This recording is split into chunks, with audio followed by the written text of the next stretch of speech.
I'm confident enough to say, congratulations. I think you got a photo of a Squatch there. I don't see any red flags of it being a person. The more I look at this thing, I'm thinking, man, that just might be a Bigfoot. Something just killed my dog. Something killed your dog? My dog went flying through the air over the tree, and I don't know how it did it. Okay. Tell me you heard that.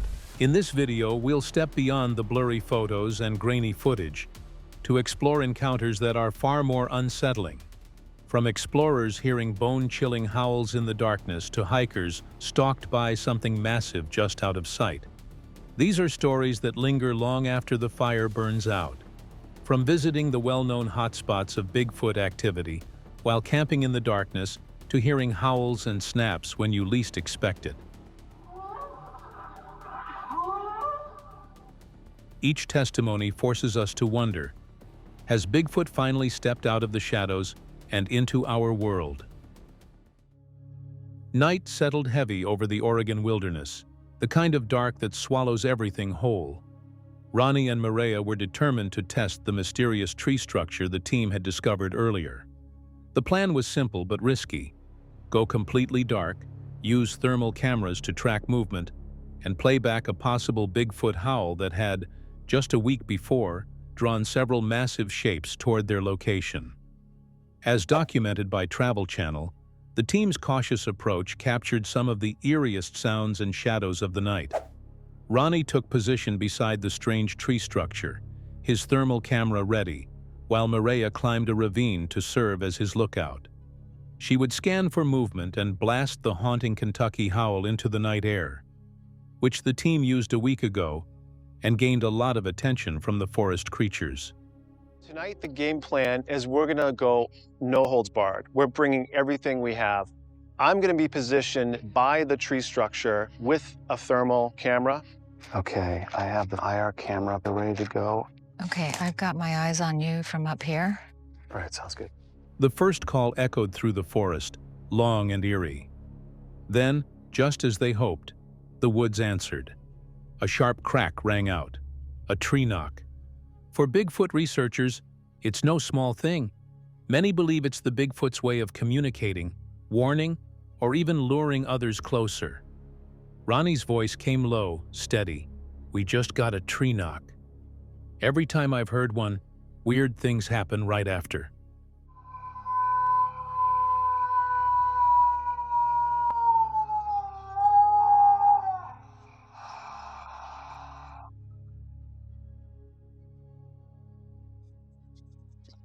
Ronnie, do you recognize that sound? We just got a tree knock. I heard it clearly, whatever that was. Yeah, tree knocks always happen when Bigfoot is around. It's believed that Bigfoots communicate by hitting branches against the trees. And every time I've heard one, weird stuff comes with it. The air shifted. Static electricity seemed to crawl over the ground. Maria replayed the call, and this time, two answering sounds came back, closer, heavier. Ronnie whispered that the hair on his neck was standing straight up. And then things began to unravel.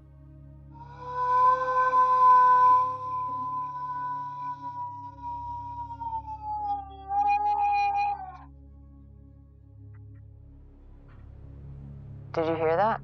That was two sounds now. That sounded closer to me.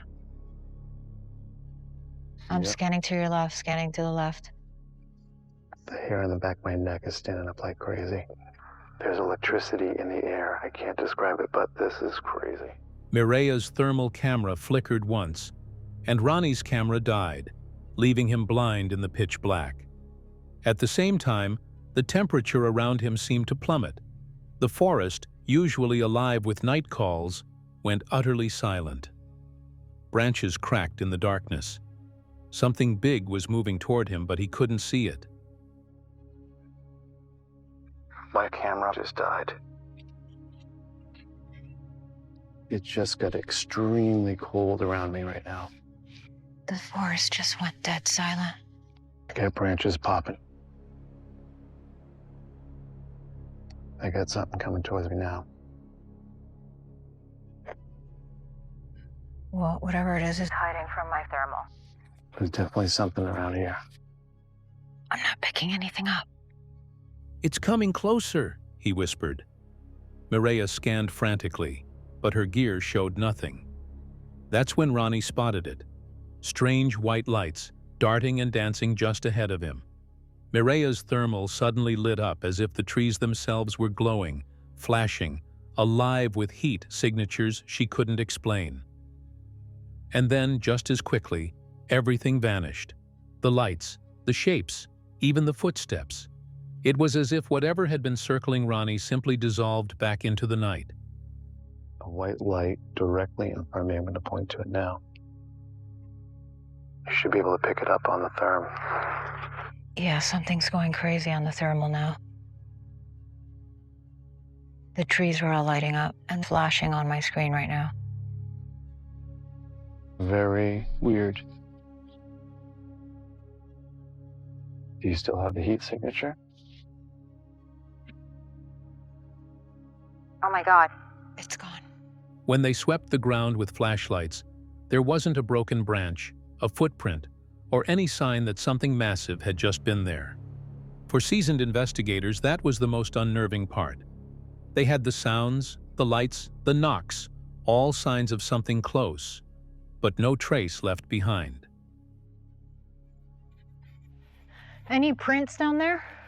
I don't see anything. There was absolutely no trace that anything had been there.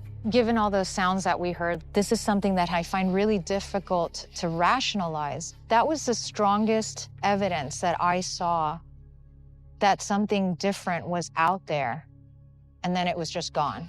There's nothing here. Later in the night, team member Russell carried his thermal into an open field near Pine Mountain, close to where his trail camera had been violently destroyed. Smaller animals like foxes and rabbits moved freely through the area, a sign that nothing had spooked them yet. But as he watched, a larger shape appeared in the distance. It wasn't a fox. It wasn't a rabbit. For a moment, Russell braced, wondering if this was the same force that had stalked Ronnie just hours before. Then, through the trees, the shape revealed itself. A deer. Relief mixed with frustration. Whatever had toyed with Ronnie in the dark left no evidence, no clear answers. Still, the knocks, the chilling silence, the vanishing heat signatures, all of it pointed to something beyond explanation. The question lingered like a weight over the team. Had they come within feet of Bigfoot, only for it to slip away into the shadows again? Something just killed my dog. Something killed your dog? My dog went flying through the air over the tree. I don't know how it did it. Okay.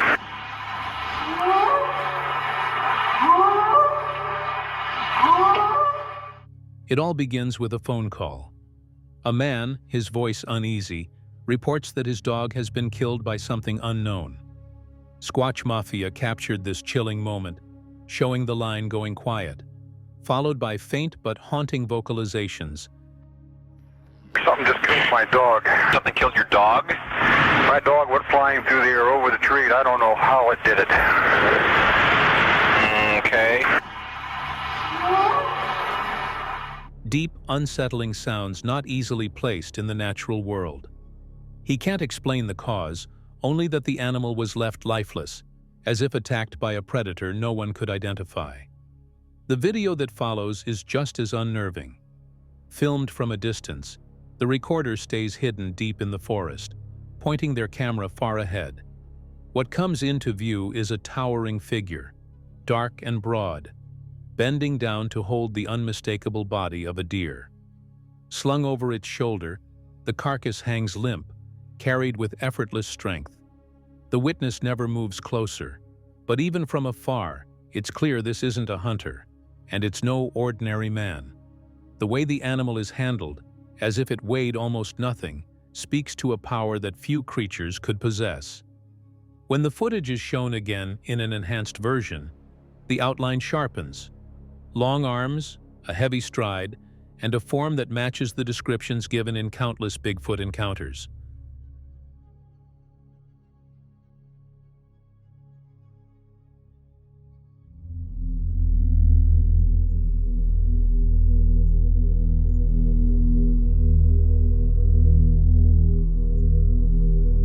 What makes this clip even more disturbing is what it suggests. If Bigfoot is truly hunting, taking down deer in the depths of the forest, then it isn't just a shy legend hiding from people. It's a predator, and a capable one at that, which leaves us with a chilling thought.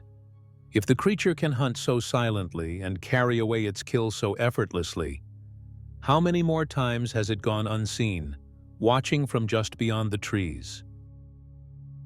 For their final night in Wisconsin's Nicolet National Forest, the Finding Bigfoot team, as featured on Animal Planet, wanted to try something bold. Cliff had called everyone together at one of the highest points in the area, a spot so strategic that a fire tower had once been built there. His thinking was simple. From this vantage point, they could make howls, listen for responses, and cover more ground than ever before. This spot is one of the highest points in the whole area, and they put a fire tower there because of it. And I'm thinking this would be a good place not only to make howls from, but also to listen for responses. But this time, they weren't just relying on calls. They had a plan.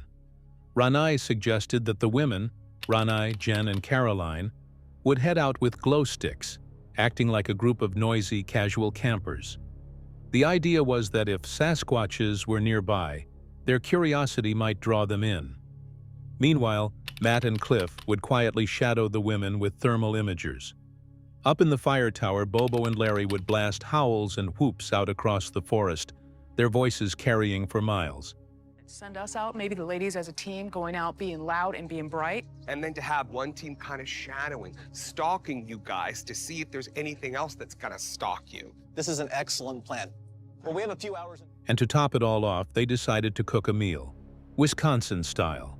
Bratwurst simmered in beer, cheese curds, even Limburger cheese, food with a smell strong enough to drift through the woods and hopefully tempt anything lurking out there. We have a few hours until dark, and I don't know about you guys, but I'm kind of getting hungry, so let's use that to our advantage as well. If we do a cookout up here, well then perhaps that smoke and the smell will get out there and maybe bring something to us as well. As the sun dropped, the fog crept in. The fire tower swayed with the wind, and soon the team realized the night would not be easy. The wind drowned out howls, and the fog cut their visibility down to almost nothing. Still, they pressed forward, each group holding to their role. Bobo went ahead with making a call from the tower in hopes of getting a response back. Yeah, the fog is blowing in thick up here all of a sudden, but I'm gonna do a call. Jeez, it's blowing.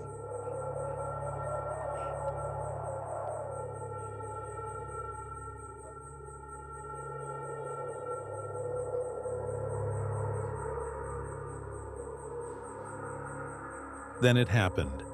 As Bobo and Larry are having a casual conversation at 12:11 a.m., they hear it. A snap, loud and sharp, like something came down the hill. Larry took out his thermal imager to scan the area. They immediately noted that no person nearby could have broken something that thick. The sound came from downhill, and then, moments later, another snap echoed from the opposite side. The realization set in. Whatever was out there wasn't just in one place. There it is again. It's walking, circling the camp, counterclockwise.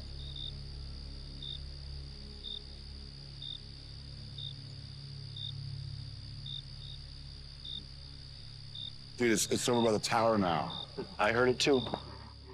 The radios lit up with nervous voices as Bobo realized it was circling them. "It's circling us, moving counterclockwise," one of them reported. "No, now it's by the tower." And then came the chilling part. It wasn't just one. There could have been 2, maybe even 3 figures moving around them, staying just out of sight, using the fog and wind as perfect cover. It just moved. I lost it. Where'd it go? Do you see where you last saw it? Yeah, I'm looking. Through the thermal scopes, shapes flickered, shadows moving but never holding still. At one point, Cliff thought he caught a glimpse, maybe the top of a head, maybe a hand, before it vanished into the trees. The team tried to stalk closer, but each time the movement slipped away. It was as if whatever was out there knew exactly how to stay hidden, just close enough to taunt them, but never close enough to be caught. By the end of the night, the forest grew quiet again. The team regrouped, voices still tight with adrenaline. Cliff reminded them that they had chosen the highest point because Sasquatches were thought to favor these areas too. Well, it makes a lot of sense to me because we chose this spot because it's the highest spot around. Sasquatches do that same thing as well. Well, it looks like we were at the wrong spot. Maybe the smells did the trick. Maybe, he suggested, they'd been on the wrong ridge, and whatever surrounded them had simply kept to higher ground. Still, the evidence lingered. Heavy branch snaps, the sense of circling movement, and multiple possible figures in the dark. No definitive proof, but enough to leave everyone unsettled. So what really happened that night in the Nicolet National Forest? Was it wildlife? Were they tricksters in the trees? Or had the team actually been surrounded by a group of Sasquatches, watching them from the fog? It was late October of 1967, just days after Roger Patterson and Bob Gimlin captured their now famous footage. Only about 50 miles away, another man had an encounter that most people have never heard of. His name was Glenn Thomas, a logger working in the forests of Oregon. As documented by Realize TV, he came across something unusual in the woods that would stay with him for the rest of his life. On a crisp morning, Glenn took a break from his chainsaw work and decided to hike about a mile up a trail. At around 5,000 feet of elevation, he came to a rocky clearing where a small slide had opened up the forest floor. What he saw there stopped him in his tracks. In the open sunlight, 3 large, hair-covered figures were busy at work. One was a towering male, easily 8 feet tall, his shoulders draped with long, shaggy hair. Beside him stood a 6-foot female, neater in appearance, and beside her, no taller than her waist, a young juvenile. Glenn Thomas, logger, working away in the morning, need to take a break. Went for about a mile hike on a trail, and he came across a very rare sight, 3 Sasquatch digging for their breakfast, creating a big rock pile as they pulled rocks out of the ground. A big male, a female, 6-foot female, male probably around 8 feet, and then a little juvie about halfway up. Glenn realized, almost in disbelief, that he was looking at what appeared to be a Sasquatch family. He crouched down in the grass and watched quietly. For nearly 15 minutes, the 3 creatures dug furiously through rocks, tossing boulders the size of old microwave ovens as if they were nothing more than toys. Their purpose became clear soon enough: marmots or rock rabbits. Each time they unearthed one, they sniffed it, bit into it, and ate it in just a few bites before moving on to the next. The big male seemed to have found a nest of them, crouching to scoop up several at once, cramming them into his mouth. What struck Glenn even more was how the family interacted. The adults didn't help the young one. The juvenile was left to fend for itself, mimicking their movements and digging for its own meal. Their behavior was coordinated, natural, and shockingly human-like in its family dynamic. They were pulling out rock, digging out rock, and slinging them back, in making piles, making stacks of rock, and he was really curious about them. And then it became apparent what they were up to. They were hunting marmots, I guess, or rock rabbits. Now, one of the interesting things that Glenn Thomas, the witness, noticed was that the adults didn't help the juvie. They were all on their own. Glenn also noticed the way they used their hands. Instead of gripping with a thumb like a man would, they seemed to wrap their fingers around the rocks, powerful enough to tear through the ground with ease. It was a detail that would stay with him long after. Then, suddenly, everything changed. The big male stood up to his full height, sniffing the air. Glenn realized too late that the wind had shifted, carrying his scent. All 3 turned their heads and looked directly toward him. Heart pounding, Glenn stood up, no longer able to remain hidden. For a brief frozen moment, he locked eyes with them. Then, just as calmly as they had been digging, the family retreated. They moved over the pile of rocks they had created, disappearing silently back into the trees. The encounter was over, but its impression was permanent. Glenn Thomas would later describe the moment as surreal, watching something most of the world dismissed as myth, out in the open, behaving not like monsters, but like a family having breakfast. So here's the question. Did Glenn stumble onto one of the rarest sights in Bigfoot history? Or was it something else entirely? A trick of the mind in the lonely Oregon woods. Video D-Max, UK. In this episode from D-Max, UK's Finding Bigfoot, the team's journey this time took them deep into central Louisiana, where the Duhan family had captured something unusual on their trail camera. Every week, the family camped out on their private land. But this time, the camera recorded a dark figure standing near a deer stand. How big is this thing? Because if it's too small, maybe it's a hunter or something. But if it's large enough, it might only be a Bigfoot. According to the Duhans, it was 8:02 a.m. when the device beeped, and by 10 a.m., the shocking image was revealed. And to back up their doubt, the eerie forest silence strengthened their suspicion that it wasn't a random hunter they had caught on cam. Every weekend during the summertime to check the camera for any deers. We got here at 10, and the camera showed it went off at 8:02 that morning, and it was quiet. And it's not usually quiet in the woods. We got home, they looked at the SIM card, and that's whenever my little boy said, "What's that?" Adding to the mystery, the Duhan family reported that their turkey population had dropped dramatically, from 30 down to just 5. Something was disturbing the balance on their land, and whatever it wasn't easy to explain. And we used to have around 30 turkeys come eat in the feeder, and now you see 5. Well, someone's been thinning out the turkeys. Has the camera ever got any photos of just people walking into the area? No, sir. People would be trespassing if they came here? Absolutely. Yes. Mr. Duhan himself was convinced it wasn't just a person. After all, who would wander onto private land in the heat of June, dressed entirely in black? It didn't make sense, and trespassing wasn't something locals took lightly. To the family, this was clear evidence that something far larger and far stranger was moving in their woods. Yes. My opinion, in the middle of June, why would somebody dress in black, 6.5 foot tall? The team decided to put the evidence to the test. Bobo stepped in to recreate the photo, standing in the exact spot where the mysterious figure had appeared. But when the images were compared, something stood out. Critics argued that the original figure seemed farther away, which meant the measurements might not be accurate. However, the team concluded that it was probably 6 to 8 inches taller than Bobo, and congratulated the family on their capture of a real Sasquatch image. Just looking at the window. Yeah, I think it has to be taller than me. It is.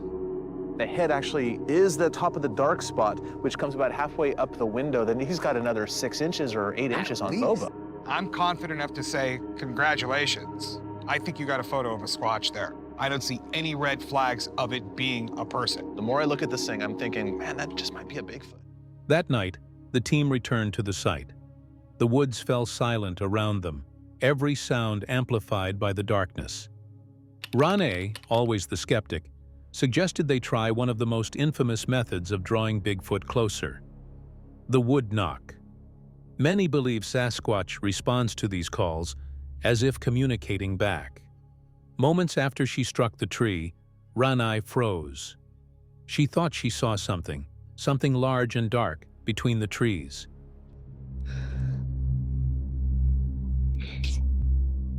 2 light wraps and done.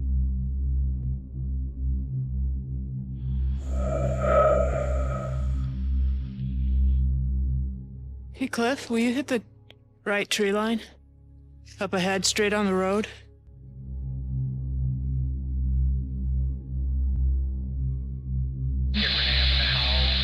Hang on a second, I think I might have seen something. No one else caught a clear glimpse, and in the pitch black of the Louisiana forest, they couldn't know for sure. But the sudden tension was undeniable. So was it just shadows playing tricks in the night? Or just an innocent hunter caught on trail? Or had they come closer than ever to proving Bigfoot was really there? They came back to the same place that had already unnerved them a few nights before.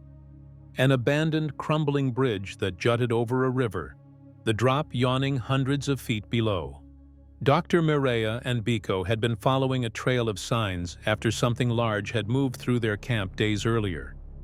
As shown on Whatnot, standing on opposite sides of that broken span, they began to hear it, a high, thin whistle that cut through the trees like glass. She swore she could see movement on the ridge above. We have to try to make it down on the other side so we can get across. Looking at the height of this bridge, it's obvious that there's a very steep drop. We're in the middle of nowhere, and nighttime is no time to try and explore how to get down. It's just not safe. But the fog and the dark folded everything into shadows. The bridge itself felt dangerous, a relic nobody should be crossing at night. So they made the sensible call: come back at daylight and find a safe way down to the other side. In the meantime, the team sets about having interviews to discuss the recent instances of the investigation. Dr. Mireya suddenly goes silent during her interview. Was it a howl, a wolf, or coyote? Then the calls came again, a back and forth, a pattern that made every head turn. What is that?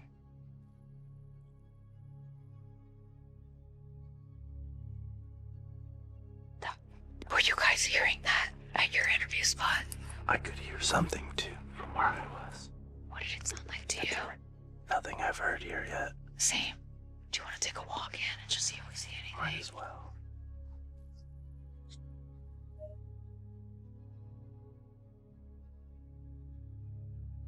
During the tense minutes they stayed, the forest kept talking.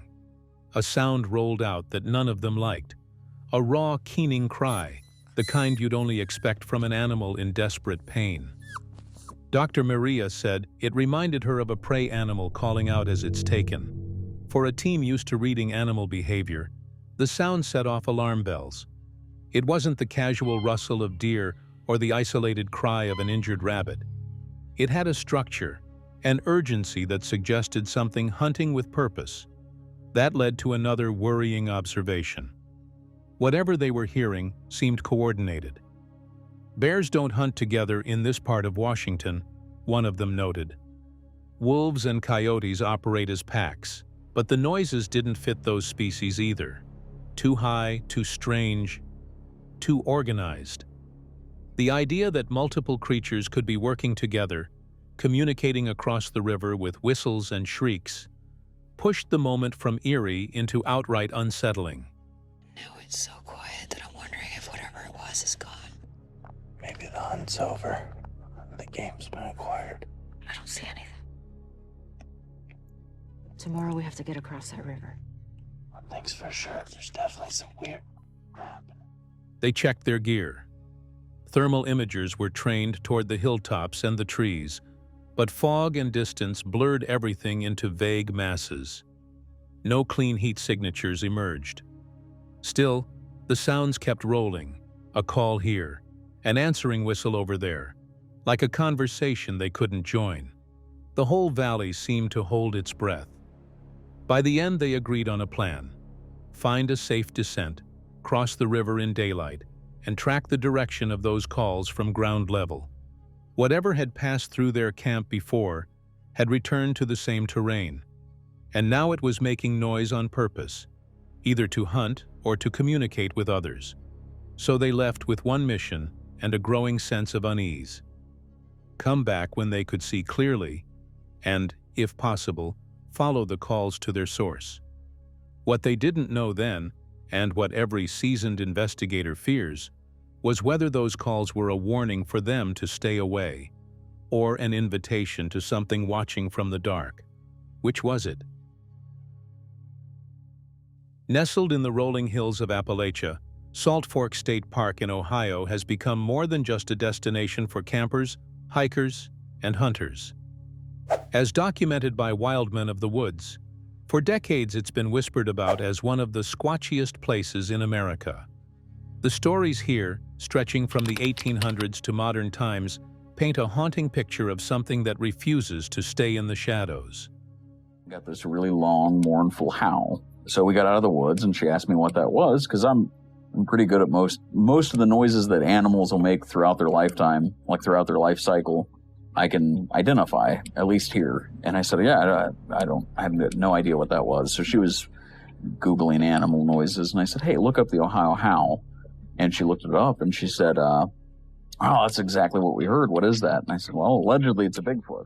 In this segment, Salt Fork resident John Hickenbottom recalls the summer of 2018. He and his girlfriend, now his wife, were out on Parker Road, an area thick with trees and wildlife. The evening was calm, until it was broken by a sound unlike anything he'd heard before. A long, mournful howl that rose and fell through the valley. He was a hunter, someone familiar with every cry and call in Ohio's woods. But this? He admitted plainly he had no idea what it was. His girlfriend pulled out her phone and searched online, eventually landing on a clip called the Ohio Howl. Her face went pale. "That's it," she whispered. "That's exactly what we heard." Encounters like this are common at Salt Fork. John Hickenbottom, the park's naturalist, has spent years studying the wildlife here: white-tailed deer, black bears, even species like elk and beaver that once vanished but have since returned. He points out that Ohio's forests, once reduced to almost nothing, have grown back. And with that regrowth, so too, perhaps, has the range of Bigfoot. The history of the land use in Ohio, it kind of coincides with the history of the Bigfoot sightings in Ohio. Like most animals here, things like white-tailed deer, black bear, things like that, that if there is a creature like Bigfoot, as the wilderness recovered, it moved back in to Ohio. The legends stretch deep into history. As far back as 1869, reports tell of a wild man in Gallipolis, Ohio, an encounter serious enough for the local sheriff to organize a posse. Even famed frontiersman Daniel Boone is said to have had his own brush with a mysterious creature just across the Ohio border in Kentucky. That directly has to do with the state of Ohio. It was in 1865 or 1869, Gallipolis, Ohio. There was a wild man attack in Gallipolis that was taken seriously enough for like the sheriff to round up a posse to go look for the wild man. And there are stories from the surrounding areas during the settlement period of Ohio. I mean, in the Draper Man. And here in Salt Fork, the stories come alive in specific places. At Hosak's Cave, a rock shelter used by native peoples thousands of years ago, hikers have reported strange howls and even footprints. Along the lake shores, fishermen recall nights when massive rocks were hurled into the water, arcing high out of the forest, not tossed by any human hand. Then there's Bigfoot Ridge, a picnic area by day, but by night, a hot spot for strange activity. Families once eating lunch on the grass watched in shock as two Sasquatches calmly walked out of the tree line, crossed in full view, and disappeared back into the forest. More recent investigations captured audio of heavy bipedal footsteps, matching perfectly across multiple recording devices, tracking men through the woods. We don't really have any evidence of permanent habitation right there. I can tell you that there have been a number of sightings all around Hosak's Cave. Some of them we have found were hoaxed. You know, a guy in a suit, which is a shame because that jeopardizes the integrity of all the research being done. And perhaps most unsettling is the group camp area, where campers often report feeling watched. Researchers call part of it the bleachers, believing that Bigfoot uses the dense forest as a vantage point to observe humans. Naturalist John himself had his only tree knock experience here, a sharp, deliberate sound in the stillness of March 2021. When he tried to sneak up on whatever made the noise, it seemed to toy with him, moving in perfect counter to his position. I got a tree knock right over there, right in the woods, and there was nothing there that I could see, and nothing that could make the noise. This was March 2021, so it wasn't like there were walnuts falling out of the trees at that point. Later on that night, I had heard some shuffling in the woods over here, and I thought, you know, whatever, deer, raccoon, something, and I thought I'd sneak up on whatever it was, so I got my headlamp and started sneaking over into the woods over there. Skeptic though he is, John doesn't dismiss the people who come forward. He listens to the old-timers, the fishermen, even the school teachers who swear they saw something looking in their classroom window decades ago. He argues that respect is important, even when the stories sound impossible. Because if nothing else, Bigfoot has become more than a legend. It's a cultural icon, a symbol of the unknown, and even a tool for conservation. After all, if such a creature exists, it means the wilderness still holds mysteries. At Salt Fork, families gather every year not just for fishing and camping, but for the possibility of an encounter. For some, Bigfoot is a thrill. For others, it's a reminder that not everything has been discovered. And for those who've heard the long, mournful howl echoing through these woods, it's something far more real than just a campfire tale. So when the night deepens over Salt Fork and the forest grows quiet, the question exists. Is Sasquatch watching from the shadows, waiting for the right moment to step into view? It's one thing to hear strange knocks echoing through the forest, but it's another to see something with your own eyes and capture it on camera. In northern Indiana, a family of 4 stumbled into that very nightmare during what was supposed to be an ordinary day out in nature.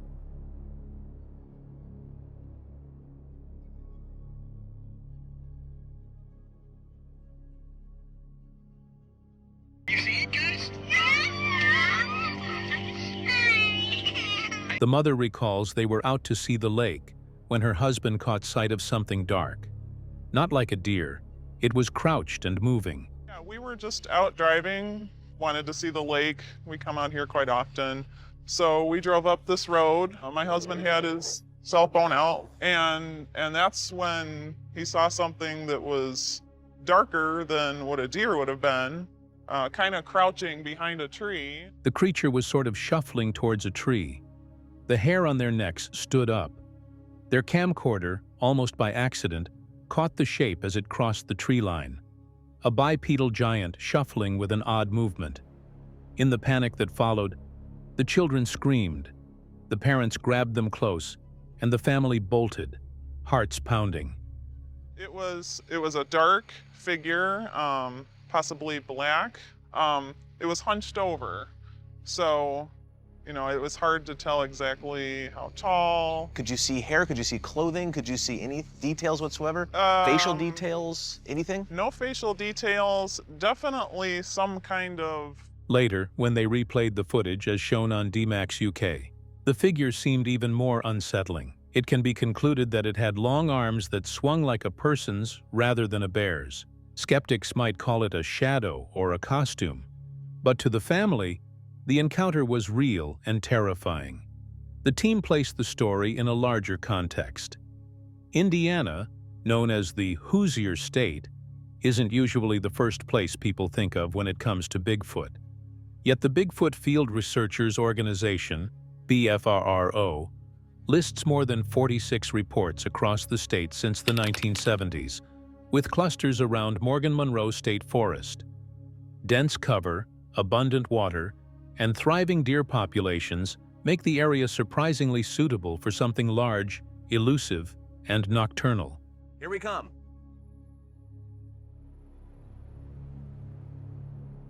Okay, well, I just saw Bobo.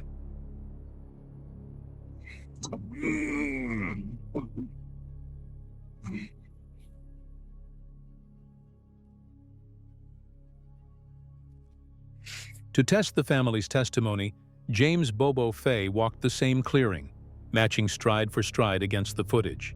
His nearly 6'4" frame looked somewhat bigger compared to the figure on tape. Lining up our video recreation against the original, he nailed it. Matt measured distances and proportions and questioned how distance, poor lighting, and human error might explain what was seen. And he did seem convinced that it might not be a Sasquatch, and just a human. However, the family's fear made them rethink this conclusion. It seems like this figure, when it stands straight up, is a bit below the top of the bushes. It looks like you're bigger. You know, when I see footage, especially at that distance, if it's a Bigfoot, I would get the, that impression that it's a Bigfoot or something like it. And the impression that I get from the original is that it's a human. As night fell, the investigation took a dramatic turn. The team employed an unusual technique called skylighting, shining powerful beams upward into the canopy to illuminate the forest from above. Combined with thermal cameras and their trademark calls and wood knocks, it created a tense, eerie atmosphere. The woods seemed to answer back. Distant sounds of coyotes, but nothing as they thought. How about you guys go first? Yeah, I think we're probably far enough in. Go for it.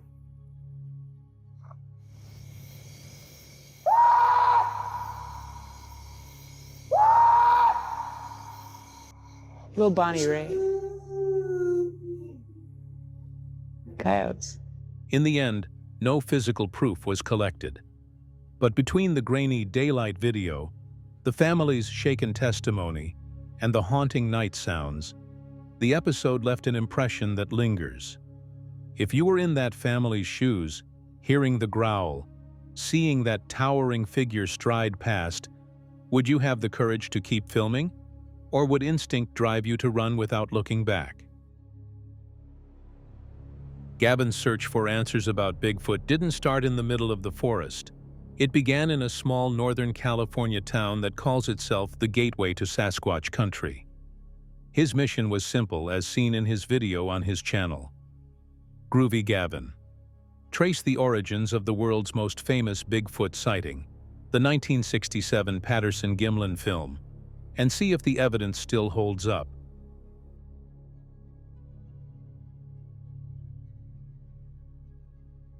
His first stop wasn't a museum or a library, but something a little more modern, the Bigfoot cannabis store.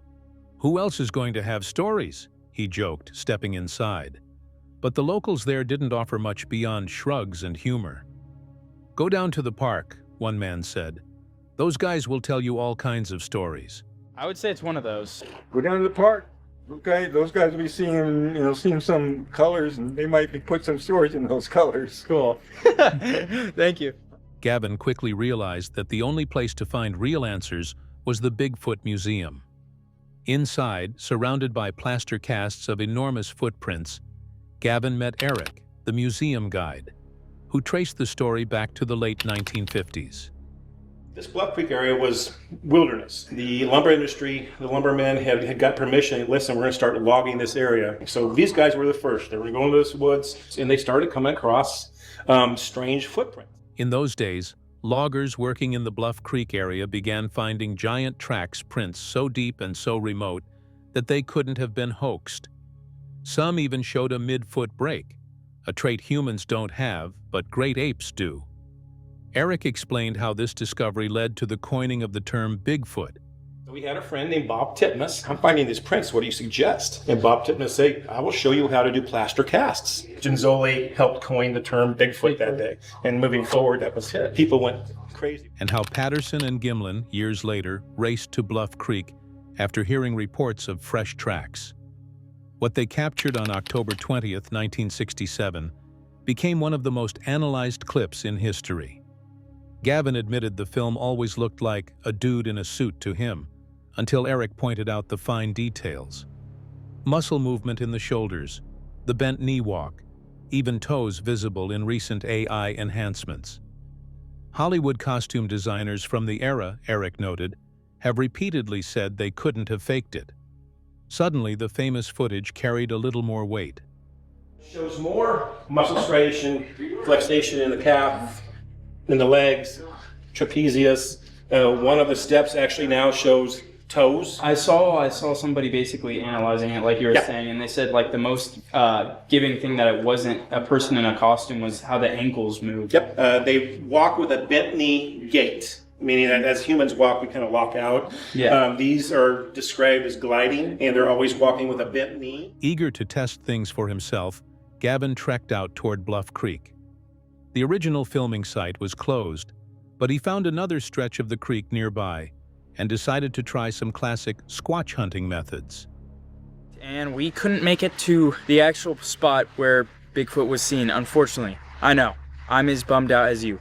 But we drove a little bit down and we're at a different spot in the creek, which it's not far off. We're still in the area where Bigfoot is seen, and we're gonna try the strategies to attract Bigfoot. He set out a water bottle as bait, planted a microphone to record overnight, and searched for tree breaks said to mark Bigfoot territory.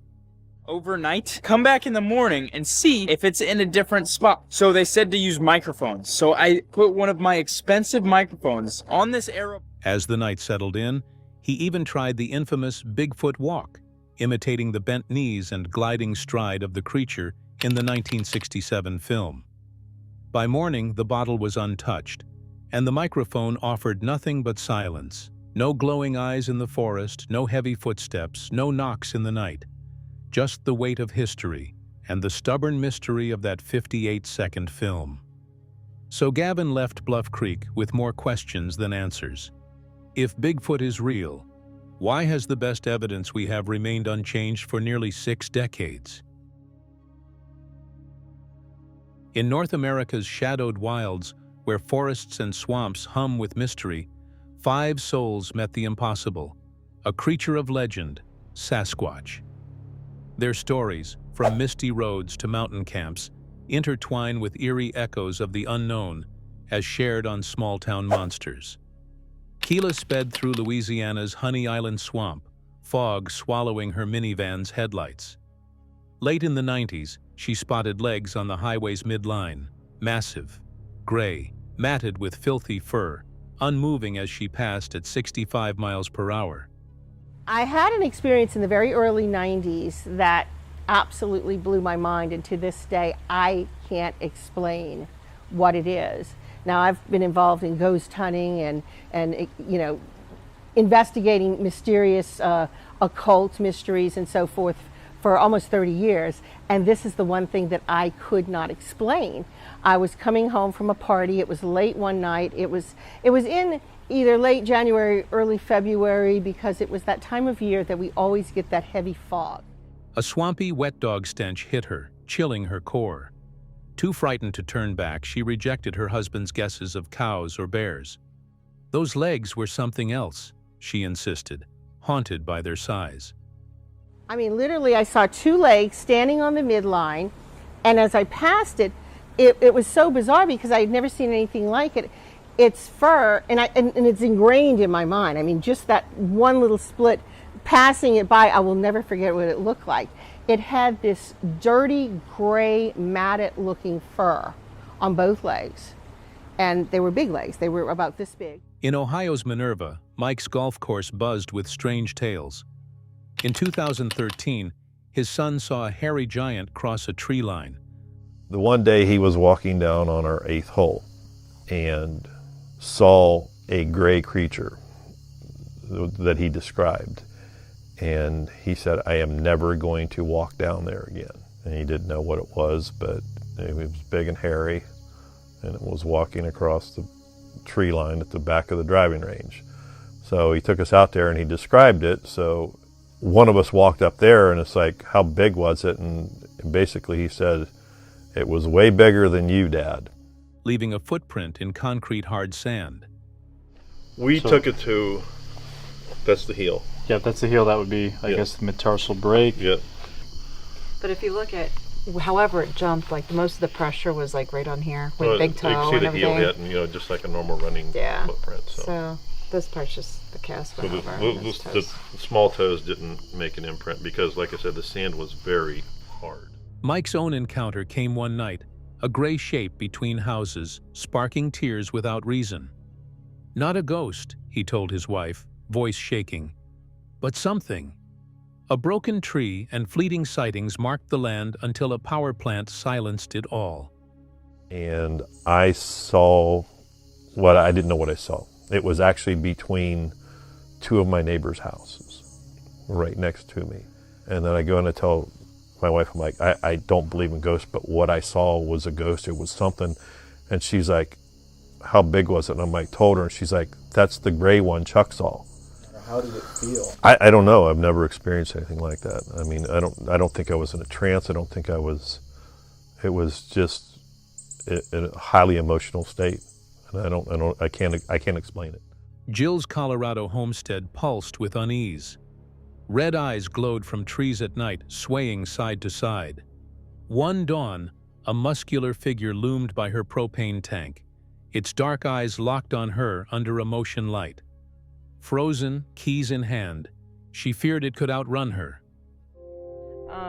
I have seen when I've gone into the outback, come back out at night, it's dark, there was something out in between those two trees. It would go to that tree and that tree. And I've seen it on the third tree too. And it'll peek around the tree and it has super red eyes, glowing. Loud bangs shook dishes. Dogs hid in silence. A rock flew after her grandson's mocking tree knocked. "They're here," Jill warned, her disbelief undone. I don't have to worry about what somebody thinks, you know. You don't have to believe what I see or what's happening out here, but I can tell you what's happening out here, and it all adds up to a pile of nothing. I mean, there's nothing else that could do all that stuff. So you tell me what it is, because I'd like to know. In Washington's Gifford-Pinchot Forest, Jay camped alone near Mount St. Helens. Stomps and a humming growl shattered the night. Gripped by dread, he recorded a goodbye to his family, expecting death. An orb floated by. A dawn yell scream broke the spell. Emerging, he saw a red-haired figure, wider than a tree, watching him. Later, he was found rattled, a footprint near a beer can. There was something wrong over there. They were mad. And whatever it was wasn't until the next day that I could absolutely know by seeing that female. So you saw the red one and it was just kind of a silhouette? Yeah, with its shoulders behind that tree back there, sticking out. And I may have, when I look back now, it's been 8 years. In Oregon's Mount Hood Wilderness, Shane camped after a grueling hike in 2011. Rock clanking and branch breaking woke him at 1:32 a.m., followed by wood knocks shaking the ground. And then right behind me, up the hill here, 5 really, really powerful percussives, really powerful wood knocks, what you may call power knocks. Bam, bam, bam, bam, bam. The thing was, it echoed in this little valley here. It echoed around this area. On night 2, a rock thudded near a tent. Peering out, he saw a massive figure swaying behind a tree, its bulk undeniable. They're real, he realized, heart pounding. The group fled at dawn, forever marked. Bound by wooded realms, these tales weave together swaying figures, thrown rocks, knocks, and unearthly sounds. Trying to make sure I didn't see anything. And just when I was just about to step out of my tent, I noticed movement almost to my 12 o'clock. And what I see is something standing behind a tree, but swaying back and forth. I see a hand, an arm, a shoulder, and every once in a while, a head. And it's just doing this. And it looks massive. It looks absolutely massive.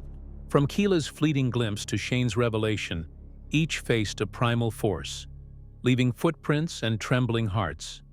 Sasquatch or forest tricks? It began as nothing more than a quiet summer hike.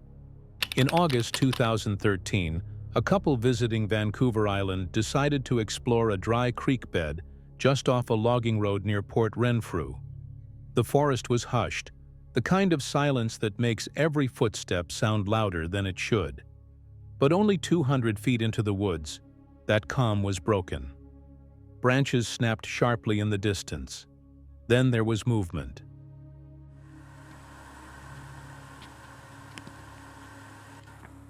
Standing less than 100 feet away was something massive, something upright, swaying slowly side to side in the trees.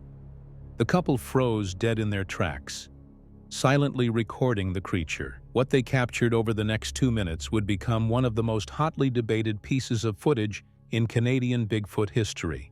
This was the clip they posted on their channel, Gulf Island Rock.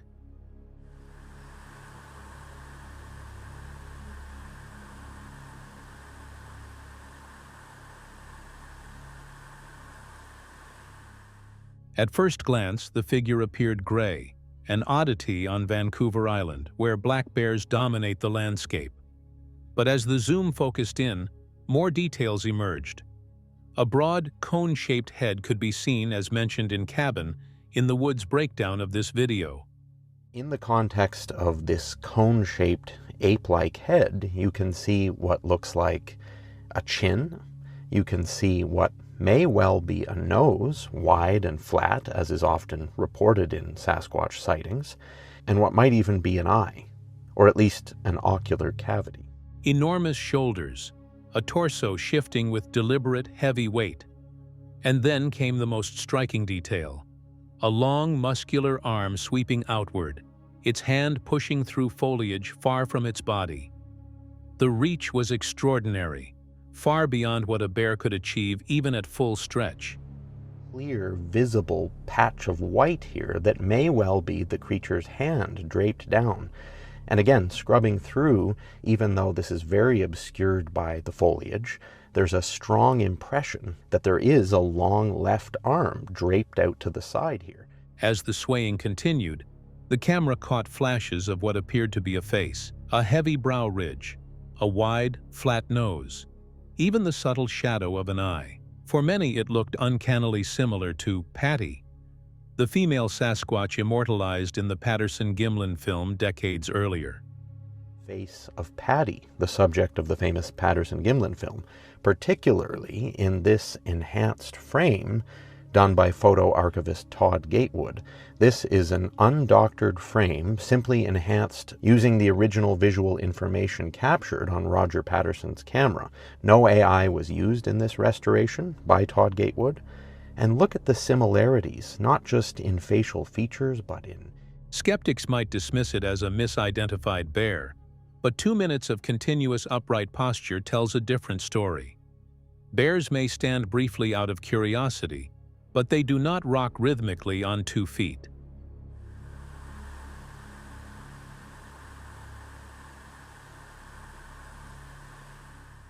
That swaying, documented in apes by primatologists like Jane Goodall, is a sign of stress, a nervous, self-soothing motion.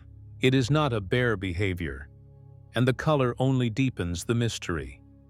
Gray coats are unknown in Vancouver Island's bear population, yet here was a towering figure cloaked in silver fur, calmly shifting in the forest shadows. We're not 100% sure of what we saw that day. Maybe it was a bear walking on its hind legs, but to me, it didn't seem like a bear, and and to her as well, and it disappeared. It just, that's why she stopped videotaping, and once it got out of sight. The couple left the scene rattled, shaken by what they'd witnessed. Later, as they shared their story, the footage was scrutinized, slowed down, and enhanced. Each frame seemed to strengthen the case that this was no ordinary animal. So what was it? A rare, undiscovered hominid hidden in the depths of Vancouver Island's wilderness? Or just another illusion in the play of light, shadow, and human imagination? Could this gray giant be the closest glimpse yet of Canada's most elusive legend? This time, we're exploring the misty Mount Hood National Forest in Oregon. Prime Bigfoot territory as shared in one of Mike Wander's videos on Bigfoot. So looking at a black object in between those 2 trees that split up there. You never know. Could look back up and that thing's gone. Imagine a shadowy figure between trees, vanishing fast. Stump or Sasquatch? Let's follow a solo adventurer's thrilling quest for answers, full of eerie moments and big questions that'll keep you hooked. Our adventurer camps alone in Mount Hood, a must-visit for Bigfoot hunters. Going solo makes him seem less threatening, maybe inviting a curious Sasquatch to get closer. But maybe I'm a little more approachable by being alone. to a possible group of Sasquatch that may be out here. Now, Mount Hood National Forest, I think, is the most visited national forest in America. He sets up in lush, mossy woods, ideal for spotting deep tracks. A visit to the North American Bigfoot Center gives him tips from experts on the best spots. He's all about soaking in the forest's magic, waiting patiently for a sign.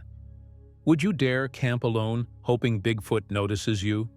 Impression there, which is cool. It's a lot of natural game trails. How mossy this forest is. As night falls, things turn spooky. He hears rustling. Could be deer, elk, or even wolves.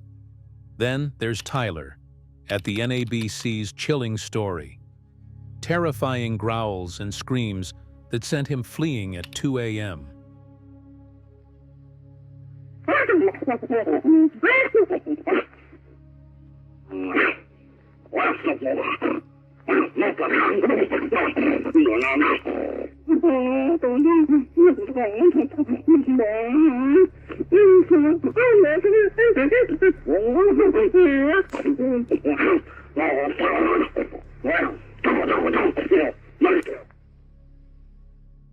Near buzzing power lines, a known wildlife corridor, the forest feels alive with eerie vibes.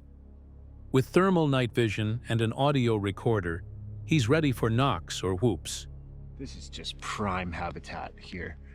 I do now have a thermal night vision camera, thank God, for the first time, so we're gonna debut that tonight. I also have an audio recorder for the first time as well that I'm gonna leave out overnight recording. I did just put it on while I went on that hike. Jason Zackerson up in BC recommended I do things like that. You know, if you leave your tent site, hit record on the audio. Next, he treks toward Skookum Lake, a legendary Bigfoot hotspot. In the snow, he spots faint impressions, some as big as his size 13 boot. But steep, snowy slopes and a near fall force him to turn back. He wonders if he's deep in Bigfoot's territory, maybe being watched. Native Americans named Skookum Lake for a reason. He kept hiking even after spotting those footprints. Here. I first noticed this one.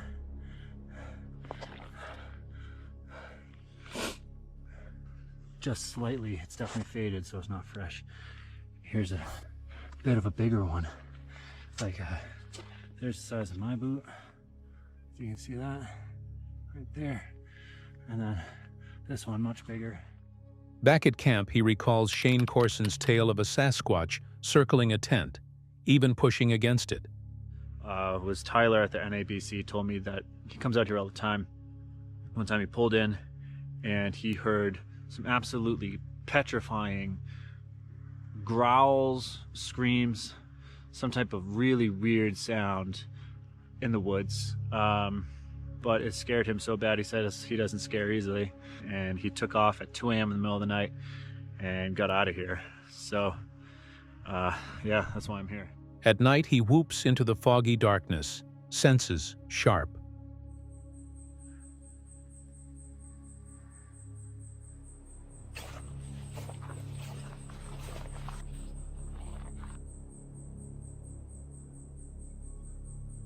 I'm running out of power in my headlamp, I think. Let's try a whoop while we're here.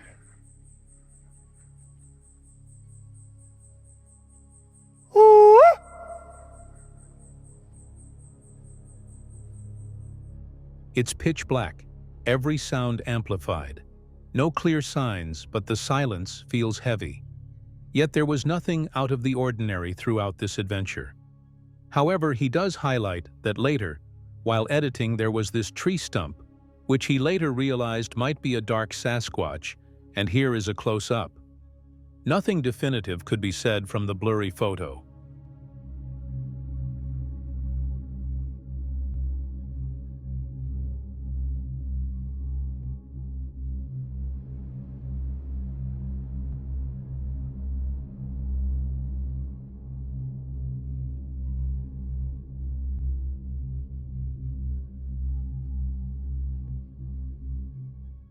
No Bigfoot sighting, but the Pacific Northwest's magic keeps him hooked. From tracks to eerie sounds, the forest holds secrets. It's about loving the wild and chasing the unknown.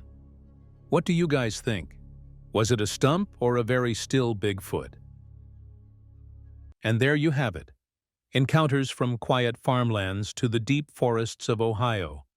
From chilling vocalizations to shadowy figures slipping through the trees. Each story leaves us with more questions than answers. Was it truly Bigfoot stalking the turkeys, carrying off a deer, and watching from the ridges of Salt Fork? Or are these just fragments of folklore given life in the wilderness? The truth remains hidden somewhere between legend and reality. But one thing is for sure, something is out there, leaving behind whispers, footprints, and memories that can never be explained away. So what do you believe? Let us know in the comments.